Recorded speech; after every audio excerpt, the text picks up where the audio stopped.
ये बजट सिर्फ ख्याली पुलाव है। 1 लाख सरकारी नौकरी के अवसर मिलेंगे, उसका इस बजट में कोई प्रावधान नहीं है। हर घरे 500 रुपए में रसोई गैस सिलेंडर देने का वादा किया गया था, वो भी इस बजट में कहीं भी नहीं है। खोथा चना बाजे घोना की तरह बजट है। इस बजट से स्पष्ट हो गया ना तो मोदी की गारंटी को ये पूरा कर पाएंगे। नरेंद्र मोदी जी क्या किसी के सलाह को मानते हैं? और ये महतारी में भेदभाव कर रहे हैं। ये महतारी वंदन योजना नहीं है, ये महतारियों को चूना लगाने का काम इन्होंने किया। हम धोखा नहीं देते, हम जो कहते हैं पूरा करते हैं। ये तो भारतीय जनता पार्टी का काम है, फूट डालो और राज करो। चुनाव जब आते हैं तो वोट लेने के लिए कोई भी वादा कर देते हैं। 15-15 लाख को देने का वादा था। छत्तीसगढ़ में आज वित्त मंत्री ने बजट पेश किया है। ओपी चौधरी के द्वारा आज बजट पेश किया गया है। विपक्ष की भूमिका में कांग्रेस है और बीजेपी जो है सत्ता में आई है। विपक्ष के हमारे कांग्रेस के प्रवक्ता धनंजय ठाकुर जी मौजूद हैं, उनसे बातचीत करते हैं कि बजट उनके लिए कांग्रेस किस तरह से देखती है और बजट से कितना लाभ आम जनता को होने वाला है। धनंजय भैया, किस तरीके से देखते हैं जो बजट आज आया है? देखिए, बहुत ही निराशाजनक बजट है ये। इस बजट से इस प्रदेश के जो किसान हैं, इस प्रदेश के जो नौजवान हैं, किसी को कोई लाभ नहीं होगा। ये बजट सिर्फ ख्याली पुलाव है। और मोदी की गारंटी के नाम से जो इस प्रदेश के नौजवानों को कहा गया था कि 1 लाख सरकारी नौकरी के अवसर मिलेंगे, उसका इस बजट में कोई प्रावधान नहीं है। हर घरे 500 रुपए में रसोई गैस सिलेंडर देने का वादा किया गया था, वो भी इस बजट में कहीं भी नहीं है। महाविद्यालय में शिक्षा प्राप्त रहे करने वाले छात्रों को निःशुल्क बस पास की बात कही गई थी, वो भी इस बजट में कहीं भी नहीं है। और पूर्ववर्ती सरकार की जो योजनाएं हैं, सिर्फ उसका नाम परिवर्तित करके इस बजट में उसको नया नाम दिया गया है। कुल मिला के ये थोथा चना बाजे घोना की तरह बजट है। और मोदी की गारंटी की जो दावा किया जा रहा था, जो ढोल और नगाड़े जो बजाए जा रहे थे, इस बजट से स्पष्ट हो गया ना तो मोदी की गारंटी को ये पूरा कर पाएंगे, ना ही इनके पास इस प्रदेश को लेकर कोई योजना है कि प्रदेश को आगे कैसे ले जाएंगे। बल्कि मैं समझता हूँ कि ये बजट से इस प्रदेश का जो गति, विकास की जो गति है, वो अवरुद्ध होगा। ये सिर्फ ख्याली पुलाव वाला बजट है। जो वित्त मंत्री हैं, ब्यूरोक्रेट्स में रहे हैं, उनको एक लंबा समय से उन्होंने जो है आईएएस अधिकारी रहे हैं और उन्होंने सीधे तौर पर कहना है कि आर्थिक सलाहकार परिषद का भी गठन किया जाएगा, जिसमें कुछ विशेष संस्थान से लोग होंगे जो आम जनता से सलाह लेकर के जो है छत्तीसगढ़ राज्य को चलाया जाएगा। आप किस तरह से देखते हैं कि जो सलाहकार समिति है वो किस तरीके से काम कर पाएंगे? नरेंद्र मोदी जी क्या किसी के सलाह को मानते हैं?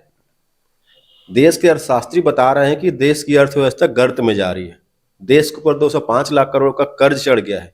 बेरोजगारी के मामले में देश 45 साल पुराने हालात पे खड़े हुए हैं। पूरा देश एक बात कह रहा है कि टैक्स कम होनी चाहिए, लोगों को रोजगार मिलना चाहिए। क्या नरेंद्र मोदी इन जनता की सलाह को मानते हैं? जब इनके नेता ही जनता की सलाह नहीं मानते तो ये आर्थिक सलाह बनाकर सिर्फ ये आंकड़ों का माया जाल बिछाएंगे।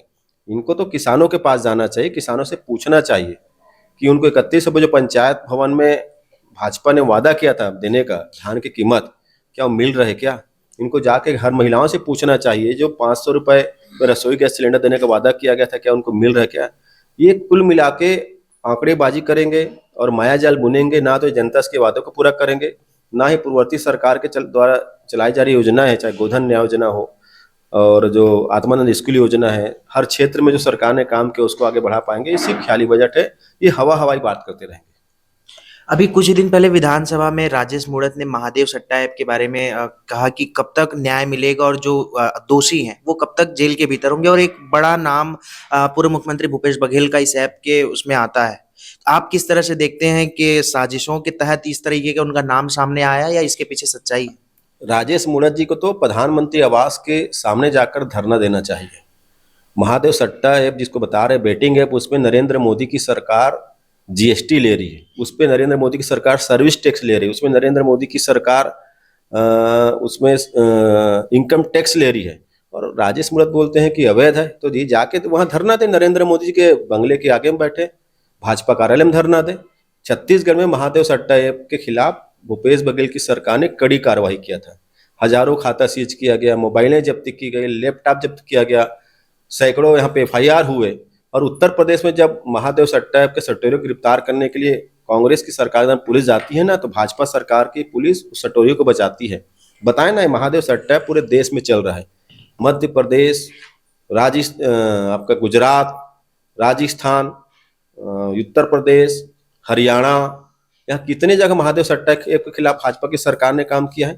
राज्य की सरकार जब कांग्रेस की थी तब उन्होंने रेड करा नोटिस जारी किया था उस महादेव सट्टाएप के जो दुबई में बैठे जो सटोरियों को गिरफ्तार करने के लिए, तो आज तक क्यों नरेंद्र मोदी जी इनको गिरफ्तार नहीं किए हैं? तो राजेश मूरत जी को जाके वहां धरना देना चाहिए नरेंद्र मोदी जी के घर के सामने, पीएमओ आवास सामने, कि महादेव सट्टाएप में जो आप टैक्स ले रहे हो बंद करो और सटोरियों को गिरफ्तार करो।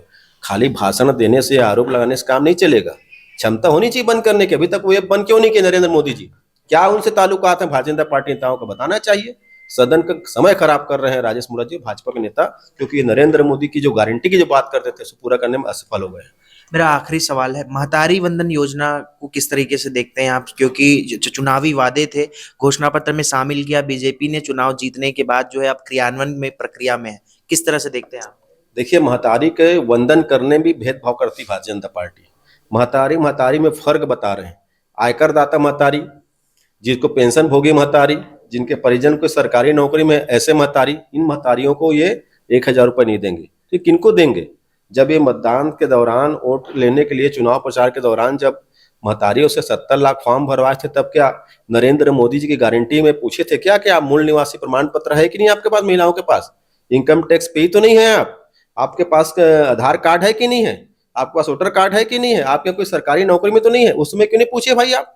आज जब देने की बारी आ रही तो पसीना छूट रहा है। ये दगाबाज लोग हैं, इन्होंने माता बहनों को धोखा दिया है और ये महतारी में भेदभाव कर रहे हैं। ये महतारी वंदन योजना नहीं है, ये महतारियों को चूना लगाने का काम इन्होंने किया था। लेकिन ये एक आरोप कांग्रेस पर भी लगता है कि बेरोजगारी भत्ता जब देने की बात आई तो उसमें भी अलग अलग क्राइटेरिया लगा दिए गए, उसमें भी सारे युवकों को नहीं दिया गया। यह भी एक बड़ा सवाल कांग्रेस पर खड़े होता है। महतारी वंदन योजना के नाम से 1,000 रुपये महीना देने का वादा भाजपा ने किया था। कांग्रेस पार्टी ने बेरोजगारी भत्ता देने का वादा नहीं किया था। कांग्रेस पार्टी रोजगार देने पर विश्वास करती है। हम जिनको रोजगार नहीं दे पाए उनके सहयोग के लिए हमने बेरोजगारी भत्ता योजना शुरू किया था। हमने 8 लाख रुपए जिसके वार्षिक इनकम है, ऐसे आर्थिक रूप से अक्षम युवाओं को 2 साल के लिए बेरोजगारी भत्ता देने का वादा किया। साथ में कौशल उन्नयन से उसको डेवलप करके उनके रोजगार की व्यवस्था की बात कही है। हम धोखा नहीं देते, हम जो कहते हैं पूरा करते हैं। ये बताया ना भाई, महतारी वंदन में आप महतारी में भेद क्यों कर रहे हैं? क्या आयकर दाता महतारी नहीं है? क्या जो पेंशन पहले से प्राप्त हो रही है वो महतारी नहीं है? ये तो भारतीय जनता पार्टी का काम है, फूट डालो और राज करो। चुनाव जब आते हैं तो वोट लेने के लिए कोई भी वादा कर देते हैं। 15-15 लाख रुपए देने का वादा था, अच्छे दिन आने का वादा था, 2 करोड़ रोजगार देने का वादा था। तो ये तो दगाबाज लोग हैं, ये देंगे कुछ नहीं, हवाबाजी बात करेंगे बस। हमारे साथ मौजूद थे धनंजय ठाकुर जी, जो कांग्रेस प्रवक्ता हैं, और उन्होंने सीधे तौर पर बताया कि बजट किस तरीके से है। फिलहाल के लिए इतना ही। बने रहिए हमारे साथ, देखते रहिए वोकल टीवी।